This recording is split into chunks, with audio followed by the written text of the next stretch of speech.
अस्सलाम वालेकुम। आज है 9 अप्रैल 2020 और अब मैं जो बात करूंगा ये इंडिया और चाइना का जो हालिया जो मुआहदा हुआ है। दोनों की अफवाज पीछे हट रही हैं, यानी इंडिया की अफवाज भी पीछे हट रही हैं और चाइना की भी अफवाज भी पीछे हट रही हैं। और इनके मुतल्लिक और ये किन शराइत पे ये तय हुआ है कि ये दोनों फ़ौजें पीछे हट रही हैं।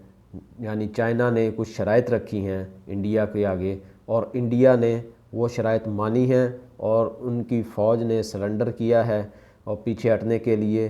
तो इन शराइत के हवाले से डिस्कस करूँगा।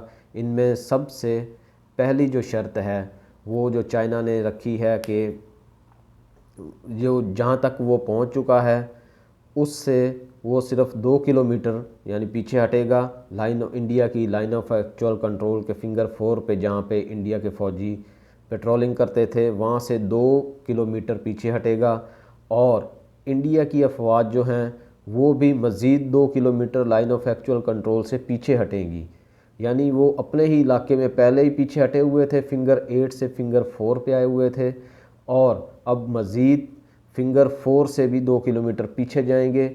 और 2-2 किलोमीटर ये जो पीछे जाएंगे उसके दरमियान जो एरिया होगा उसको बफर जोन का कहते हैं, बफर जोन कहा जाएगा और उसमें कोई फ़ौजी दाखिल नहीं होगा। यानी इसका मतलब है कि चाइना तो ऑलरेडी 200 किलोमीटर लद्दाख के अंदर दाखिल है। वो 200 किलोमीटर में जहाँ से वहाँ से फिर 2 किलोमीटर पीछे हट जाएगा और इंडिया पहले ही अपना लद्दाख खो चुका है और लाइन ऑफ एक्चुअल कंट्रोल जो है उससे भी 2 किलोमीटर पीछे हट जाएगा। यानी एक तरह का इंडिया का मुकम्मल सरेंडर है इंडिया का। और उसके जो जनरल हैं अजीत डोवल और उनके जो आर्मी चीफ़ हैं उनका मुकम्मल तौर पर ये सरेंडर कर दिया है चाइना के आगे कि हम भी ये और पीछे हटते हैं और दरमियान वाला एक बफर जोन बना दें और इस मामले को ख़त्म करें। यानी वो अपने इलाके छोड़ने को तैयार हो गए हैं। और नंबर 2 वो पेंगोइन का इलाका जो है उस पे चाइना जो है वो चाइना के ही कब्ज़े में रहेगा। गलवान वैली भी उसी में आती है लद्दाख में, वो भी चाइना के कब्ज़े में, वो हरगिज़ उससे पीछे नहीं हटेंगे, वो मुस्तकिल चाइना के कब्ज़े में रहेंगे और उन्हीं का वो इलाका है। और नंबर 3 ये है कि शारा कराक्रम के पास जो उनका रोड बन रहा था, जो सप्लाई लाइन जो बन रही थी इधर गिलगित बल्तिस्तान के तरफ से ये गुज़रती थी, उसके नज़दीक से गुज़रनी थी और वो जो है सप्लाई लाइन वो काट दी जाएगी और वहाँ से कोई इंडिया की सप्लाई लाइन नहीं गुज़रेगी और ख़त्म कर दी जाएगी। वो रोड बिल्कुल ख़त्म कर दिया जाएगा।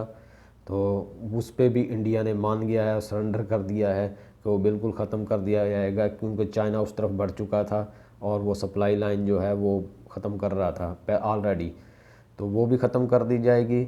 और तीसरा ये, चौथा ये कि गिलगित बल्तिस्तान की तरफ इंडिया जो है वो बिल्कुल कोई छेड़छानी नहीं करेगा और कोई करने की कोशिश भी नहीं करेगा।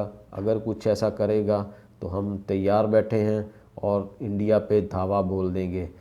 तो इस ये मेन जो शराइत हैं ये रखी गई हैं और इसके अलावा और भी बहुत सारी शराइत हैं जो चाइना ने अपनी मनवा ली हैं।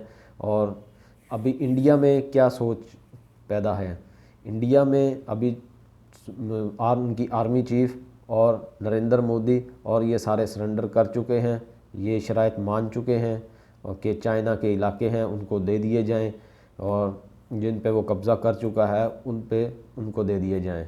और अभी इंडियन आर्मी जो है वो उस पे नरेंद्र मोदी पे इसका मलबा डालना चाह रहे हैं कि अपनी जो है अपना मुंह बचाया जाए, अपनी अफवाज का जो है भरम है मुल्क में वो पूरा रखा जाए और इसका मलबा जो है वो नरेंद्र मोदी पर डाल दिया जाए, एक ही शख्स पे, और उसी को इसका कसूरवार ठहराया दिया जाए और बोला जाए कि इसी ने हमें को इजाज़त नहीं दी थी आगे बढ़ने की और इसलिए हमने कोई कार्रवाई नहीं की और नरेंद्र मोदी जो है यानी एक ही शख्स को उसका कसूरवार ठहरा दिया जाए और अपना पूरी अफवाज को बचा लिया जाए।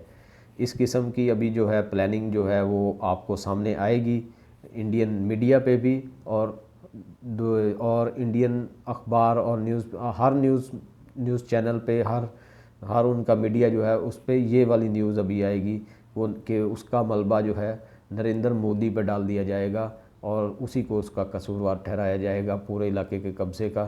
तो इस बात पे जो है इंडियन लोग जो हैं, उनकी जो पब्लिक है वो ये समझते हैं कि हम जो हैं ये ऐसे ही वो न्यूज़ दे रहे हैं कि ये गलत न्यूज़ है, लेकिन ये गलत नहीं है। आपको अपने मीडिया पे भी आइंदा चंद दिनों में ये आपको सुनाई देगा और वो बिल्कुल ये बताएंगे कि इसका जो है ज़िम्मेवार नरेंद्र मोदी है और वो ये कब्ज़ा हो चुका है और उसका ज़िम्मेवार नरेंद्र मोदी ही है, अफवाज नहीं है। तो आप लोगों को ये हकीकत नज़र आ जाएगी, तसल्ली रखिए। और नेक्स्ट जो है आप वीडियो का इंतज़ार करिए। प्लीज़ इसको चैनल को सब्सक्राइब भी कीजिए, शेयर कीजिए, लाइक कीजिए, कमेंट कीजिए। कमेंट आप कर सकते हैं और क्योंकि इससे जो है आगे वाली न्यूज़ जो है आपको वक्त बर वक्त मिलेंगी। अगर सब्सक्राइब करेंगे चैनल तो प्लीज़ सब्सक्राइब कीजिए और